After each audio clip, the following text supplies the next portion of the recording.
Pyramid में कौन ध्यानमग्न होता है? पिरामिड मृतकों को रखने के लिए बनाए गए थे। पिरामिड मृतकों के लिए बनाए गए थे, जीवित लोगों के लिए नहीं। हाँ, अगर आप पिरामिड बनाते हैं, चाहे आप कागज का पिरामिड बनाएं, आप प्रयोग करके देख सकते हैं। पिरामिड के शीर्ष पर 56 डिग्री का कोण होना चाहिए, सभी चारों कोणों पर।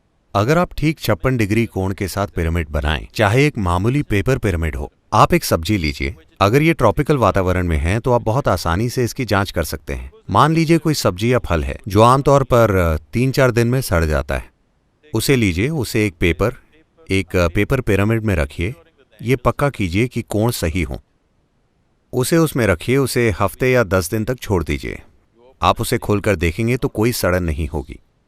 ये मुरझा जाएगा मगर कोई सड़न नहीं होगी, क्योंकि प्राण की 5 अभिव्यक्तियां होती हैं।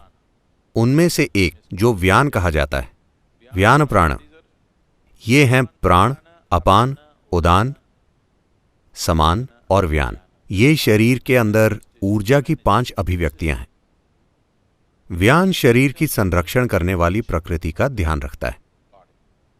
अगर आप एक पिरामिड का आकार बनाते हैं तो ये व्यान इकट्ठा हो जाता है और स्वाभाविक रूप से किसी चीज को लंबे समय तक संरक्षित किया जा सकता है। आपने मम्मी के बारे में सुना होगा, उनके एपिथेलियल सेल अब भी उसी तरह सुरक्षित हैं। उन्होंने काफी मेहनत भी की। वो बहुत घिनौना काम है। क्या आपने सच में कोई मम्मी देखी है? आप इजिप्ट गए हैं? उन्होंने मृतकों को संरक्षित करने के लिए ढेर सारा काम किया, क्योंकि उनके दिमाग में कुछ काल्पनिक विश्वास थे, मगर ये दरअसल संरक्षण के बारे में है। नहीं, मैं जानता हूं कि ढेर सारे लोग, पिरामिड सोसाइटियां भी इसे बढ़ावा दे रही हैं। आप एक पिरामिड के नीचे ध्यान कर सकते हैं। पिरामिड ध्यान करने के लिए नहीं, पिरामिड मृतकों को रखने के लिए। अगर आप अपने परदादा को संरक्षित रखना चाहते हैं तो आप पिरामिड बना सकते हैं, मगर मैं कहूंगा, मरे हुओं को क्यों परेशान करना? मुर्दों को मुर्दों के लिए छोड़ दीजिए। जीवित लोगों की आपको चिंता है ना? हाँ, ये और आपके आसपास के बाकी लोग जो जीवित हैं, आपको उनकी चिंता होनी चाहिए, मरे हुए की नहीं। पिरामिड मृतकों के लिए है। कुछ मुझे नहीं पता कि उन्हें क्या बुलाना चाहिए।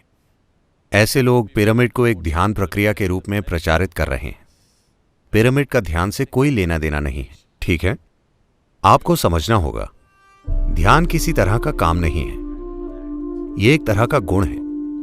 अगर आप अपने शरीर का विकास करें, अगर आप अपने मन का विकास करें, अगर आप अपनी भावनाओं और अपनी ऊर्जा को एक समझदारी के स्तर तक ले जाएं, तो ध्यान खिल उठेगा।